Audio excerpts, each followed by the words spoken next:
Hello and welcome to this week's IG Live. And first, I want to apologize because I did not realize that our scheduler was not working properly, and that's why you saw our announcement go up a little bit late today. Hi, so my apologies to Eugenia and to anybody else who's watching. I'm sorry about that. I'll have to figure out what's going wrong with our schedule that the announcement was not up earlier. But I'm glad you're all able to join us because we have a really great IG Live for you. We're going to be talking. We'll recognize her because we had her on here, I believe it was just about a year ago, because she had a new book coming out then, and she had another one come out this year. So, hi. Hi. Let me adjust my Good. hey here. How are you? How are you? Good. It's nice to see you again. Nice to see you. I'm excited to be here again. Yeah, I looked it up. I think it was just about a year ago because it was ahead of the Mid-Autumn Festival, which we're going to talk about a little bit. So anybody who missed that, don't worry. Oh, Get into what that is. But I am sorry. I didn't realize until this morning that our scheduler had not put up our announcement oh, a few days ago. I'm it's sorry. okay. No worries. Well, why don't you go ahead and introduce yourself and your books? Okay, my name is Eugenia Chu. I'm an author in Miami Beach. Chinese background, and all of my books have a little bit of Chinese language and culture in them. So my first book, Brandon Makes Jiaozi, is a picture book. I also have two chapter books. Brandon Goes to Beijing, Brandon Goes to Hong Kong. I have three holiday books celebrating Chinese New Year, celebrating Mid-Autumn Festival, celebrating Dragon Boat Festival. They all follow the same format. And also, Once Upon a Plate is a collaboration cookbook.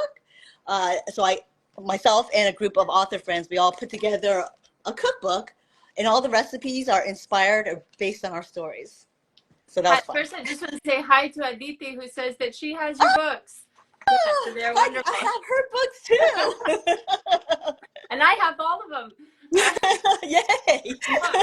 I want to get into why you started writing, which I think is such a great story. You were inspired by your son, as so many authors are, and Brandon, because when he was little, you couldn't find books for kids like him that didn't speak Chinese fluently, and you wanted to teach him just a little bit of the language, teach him some of the culture. So why is that so important about sharing our heritage and our culture with our kids? Well, sharing culture, sharing heritage is important for so many reasons.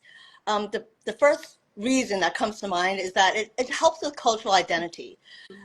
Kids who understand their heritage, I think it helps them connect to their roots. They understand who they are, where they come from, and gives them a sense of belonging. Mm-hmm. And also it helps strengthen family bonds and family connections through all the stories and traditions. And you belong to something bigger. It's not just you.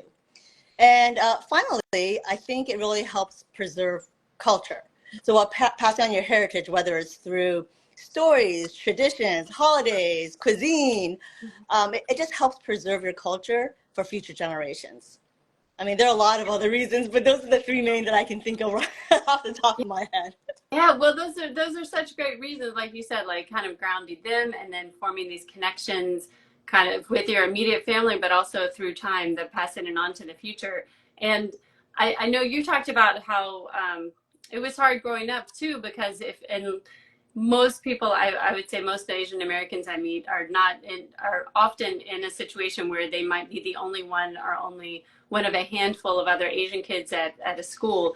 And the situation is improving in terms of representation, and yet still we don't have enough representation, or if there is, it's a lot of times negative or kind of very narrow idea of Asian Americans. So how do books like yours help children really feel seen? Well, I feel like that helps feel seen because when you see yourself in books. When I was little, I had wished we had more books or media, movies, anything where you saw more Asian Americans. So I was always feeling like I was so different and kind of alien. So now like you said, there are a lot more, it's a lot better. And these books really help kids feel seen. It helps them feel validated because when they see a character that looks like them, or if they see their traditions, their holidays, their language celebrated in a book, it helps them feel validated. Mhm. And it shows them that they matter and they feel less alone. They're not the only one out there that looks like them or eats this kind of food or celebrates this way or speaks this kind of language. And so I think it really helps boost their sense of self-esteem and their sense of belonging. And the same for reading books about other kids, kids who are different from themselves. I think it helps foster more empathy and just more acceptance.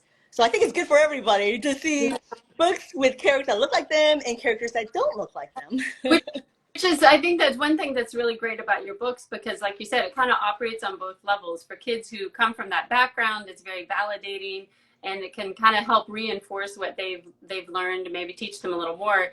And yet, it's also they're also so accessible for people who don't come from that background, and it kind of helps expose them to, what their neighbors or their school or their classmates, might be experiencing. So let's dive into them. I thought maybe first we could talk about your Brandon series, which you touched on a little bit, but tell us a little bit more about those and how they help kids explore Chinese culture and language. Okay, well, the two chapter books, these are for kids who are a little bit older, like maybe second to fifth grade. And each of these books, these are based on trips that we took with Mm-hmm. Brandon. So in the books, they go through a lot of the food, a lot of the cultures, things that you would do with your grandparents, your parents, or your friends if you were actually went to visit these countries. And it goes through a lot of the history of each of the locations and the landmarks. So I feel that way. It shares a lot of culture, and you actually can see what is there, what you can share with other people, and what you can see. And then for the picture book, I'm working on another one as well. This Oh, one, Jiaozi, are Chinese dumplings. And whenever Brandon's parents or grandparents came to visit, he would always make Chinese dumplings, Jiaozi, with them. So it became a tradition. And I know a lot of Asians out there love Jiaozi. A lot of non-Asians love Jiaozi as well. So this is just a sweet story that touches upon things Chinese American kids might do with their grandparents. And I think a lot of kids can relate because everybody loves their grandparents. Everybody loves food and making food. So I think it's a fun story to show Chinese culture, but without really pushing it, saying, okay, this is Chinese, but everybody can relate to it. right. And I wonder if it got a little bit of a boost too, because I don't know if you saw the Turning Red movie. They also have So cute. something, a little scene in there where they're making dumplings. I assume it's the same ones. I'm not sure if they're the same dumplings in there. They're a little bit different. Those are more like baozi, Oh, which okay. are, yeah, but they're all, I mean, they're all dumplings and all delicious. And thank you for, we got a comment here that said, hello, love the Chinese holiday book. So why don't we talk about those next? Okay. The first one was celebrating Chinese New Year. And all of the books, they're set up in pretty much the same format. Let me show you, let's see, a quick table of contents there. So they all go through with what is the holiday, the history and folklore, the preparation, how to celebrate around the world, how they celebrate in other parts of the world. Culture corner with recipes and games and crafts. Learn how to say it, so there are a few phrases for each holiday. There's a glossary of all the Chinese words and phrases, and then I include resources as well. So all three holiday books, they all are in the same format. I love it because I think it's something that you could pick up and you could easily use in a classroom. You could use it at home, even if you don't necessarily know much about it. And it's also that it's so hands-on. I think we talked about that last time, that a lot of kids, some kids want to just sit and listen to a story, and some kids are more active and they want to do something. And so you always make sure you have like a recipe, an activity, a game that you include with it. I try.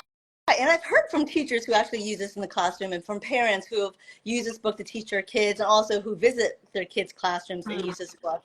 So it makes me so happy that Yeah. so many people are getting some great use out of the book. So feedback's been amazing. So I'm thrilled. That's perfect. Especially, I think there are more, like, I imagine there are a lot of parents that you're asked to come and talk to your kids' class, or they want to go in and they're not really, they don't necessarily have something prepared to do. So this is a great resource. Or for teachers who, I have to say, a lot of teachers are really trying to incorporate and teach about different holidays. So great resource for them as well. And I know that I mean, Chinese New Year, most people have heard of it, even if they don't know too much about it. Mid-Autumn Festival, maybe. I actually don't think I heard of it until we moved out to California when we went to San Francisco, because they have a big celebration there. That was the first I had heard of it. Now I feel like I hear more about it. But since that one's coming up, why don't you tell us what the festival is and then kind of what people can find in your book. Okay, so Mid-Autumn Festival, celebrating Mid-Autumn Festival. Actually, I wrote this with my friend Oh, yes. YY Chan, Yes. who is based out in Hong Kong. So we wrote this book together, which made it extra special. So the Mid-Autumn Festival, it's actually coming up soon on September 17th. And every year, again, it follows the lunar calendar, so it falls on a different day every year. But it dates back over 3,000 years. And it's basically people celebrate the moon. Back in the thousands of years ago, it was more for the harvest. But now people get together and they eat moon cakes and they walk around they make lanterns and walk around under the moonlight and they get together their family, have a big feast. So that's right now how most people celebrate it. But the book goes through the history, the folklore, some of the activities, and again, of course, it has recipes and games and crafts. So I think that's when I get comments on the book, a lot of people, that's their favorite part of the book. Yeah. And I love telling the stories behind it, the folklore, because that's when I do that, bring out all the props, and the stories are really, I think, really interesting as well. And the kids seem to love them. So that's this coming up soon in a couple of weeks. So if you guys want the book. Yeah, now's a great time to get it. And you got a comment here from someone says, I'm half Chinese and I hadn't heard about Mid-Autumn Festival until your book. So I'm learning about my own heritage through your amazing books. What a great comment. Thank you for sharing that. And I'm curious, was that true for you as well? I know you grew up in the US. Were you learning more about the holidays when you did the research for these books? Absolutely. Because where I grew up, we were the only Asian family. The only thing I knew about Mid-Autumn Festival was eating mooncakes. I didn't know any of the stories behind it. I didn't know any of the traditions or anything besides eating mooncakes. So when I was doing the research for this, I learned a lot. Same thing with my newest book, the Dragon Boat Festival. I knew nothing about that holiday. I'm a little bit embarrassed to say that, but it's true. So it was great learning for me, and I love sharing what I've learned with everybody else. Well, tell us about the Dragon Boat Festival, because I think out of the three, that's probably the one that you hear about the least, and I really don't know very much about it. Yeah. And I know it's past, but it's a good time to plan for next year. And go ahead and get your copy. Oh, thanks. So this is the newest book, and Dragon Boat Festival. It's based on the lunar calendar, so it's a different day every year. This past year, it was just June 10th. Horrible dates, but it was June 10th. And actually, for this book, I launched it right in time for the holiday. And I launched in New York at MoCA, the Museum of Chinese in America, and at You and Me Books. And I just want to give a shout out to my buddies here. They came out for my launch, so they helped me with my launch. So there's Michelle Wong Sween of Gordon and Lily. And this is Carol Yu, the Bun Books. Oh, sorry. Gwen Sung from Culture Tater Tots. Am I showing this right? And then Pepe Zhou of Bao Learns Chinese, and she also has Coco Learns Spanish. So thanks, guys. I don't know if you ever see this, but if you do, big shout out to those guys for coming to help support my launch, and also it's so much support from this community. It's been great. That's great. And You and Me Books, I know I've heard of them before. That's a really great location. Yeah, I feel like you probably know most, if not all of them. Yeah, exactly. What a great group. Yeah, so this book, same setup as the other two books. It goes through what the holiday is, some of the traditions, the stories behind it, the folklore. I share how to prepare, how to celebrate. Most people know about this holiday by Dragon Boat racing. Right. Yeah, and of zongzi, which are rice dumplings. So the book also goes through why do they have Dragon Boat racing and why do they have zongzi, the rice dumplings. So it goes through the folklore behind that. And also you learn about, even before Dragon Boat racing, they were celebrating this holiday for health reasons. Because at the beginning of summer, which this always occurs, they call that the month of poison because all these people are getting sick and these creatures are coming out, spiders and scorpions and snakes and toads that are carrying disease. So they would have this festival to promote medicinal health. So that was something I learned. I didn't know about that part. I only knew about dragon boats and Zongzi for this holiday. So again, I learned a lot, and I love sharing it. And it's been really well received, just like the other books. And I wasn't sure because this is such an unknown holiday. I mean, I hardly knew anything about it. I wasn't sure how much interest there would be, and it's been great. So thanks, Yeah, yeah. everybody. Well, you got them hooked with the other one, so now they know what they're going to get something good. And we should mention again, if anybody who's interested in going further, I mean, one, you have a lot in the books themselves, but then you list further resources. Like if you have older kids who want to really dig into it and go further, that you always include resources at the back. I try. Well, so what are you, so do you have like in mind another holiday you're going to do next? I know you said you were working on another picture book. What else what do you have in the works or that you're kind of dreaming of doing next? Well, I went to Taiwan last fall, so I want to do another chapter book. Brandon goes to Taipei. My computer, though, somehow got wiped, so I've been having a tough time starting over on that. So I switched gears, and I'm working on a picture book, and that'll be about Brandon again when he's little, and our dog Dash. He'll make an appearance in the book. So Oh, that's exciting. which anybody who follows you on Instagram knows dog. He's so cute. He wanted to come. He wanted to come and be interviewed as well, but you know. That would be a different kind of interview. Yeah. Yeah. So do you think so you have in the future, like hopefully when you get your computer resolved, did you have a picture book, maybe another chapter book? Do you think you do another holiday book? You know, I'm thinking about maybe doing tomb sweeping or the Chinese Valentine's. I'm just not sure because I'm not sure how many people would be interested in them. I should do a poll to see if people want to That's good. see more of these. Mm-hmm. So if there's some interest, I'll do it. But if no one's really interested, and I'm going to put all this effort in, maybe I'll just make a little easy a freebie PDF or something like that with some research and my information. But we'll see. We'll see. All right, well, stay tuned, in other words. Yes. Well, I just to finish, I was just wondering, we talk a lot about like dreams and following your dreams, and this was something that was kind of a dream of yours. I mean, writing the books, but also just this idea of having these kind of resources available. Do you have any tips for anybody else about how to go from just having this idea to really making it happen? Because it's really amazing that I think you were an attorney, right? And you were a stay-at-home mom. And then suddenly you pivoted and you have all of these award-winning books that you've written. Do you have any tips for people about how they can do that? Well, if you're really passionate about it, just do it. I mean, I sat on my first picture book for years. I never thought about publishing, and then people suggested, I'm like, that's crazy. I'm not going to do that. But just do it. And I didn't realize there's such a huge, wonderful community out there who will support you. So when I first started, I didn't know anybody. I didn't know anything. I wasn't on social media. So I felt really alone and just guessing and really second guessing everything I was doing. I mean, I still feel like that sometimes. But with this community, it gives me so much more confidence.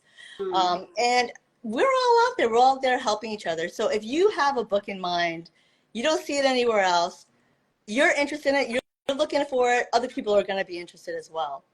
So just do it. And even if you just touch one or two other people, for me at least, it's so worth it. So just go for it, just do it, and seek help. We're all out there, and we love helping each other out. I love that. What a great note to end on. Thank you so much for joining us. It's always so fun to talk with you, and I really do love your books and appreciate them, and I know a lot of people watching do as well. Well, thank you so much for interviewing me again, Leanna. I love talking with you, always.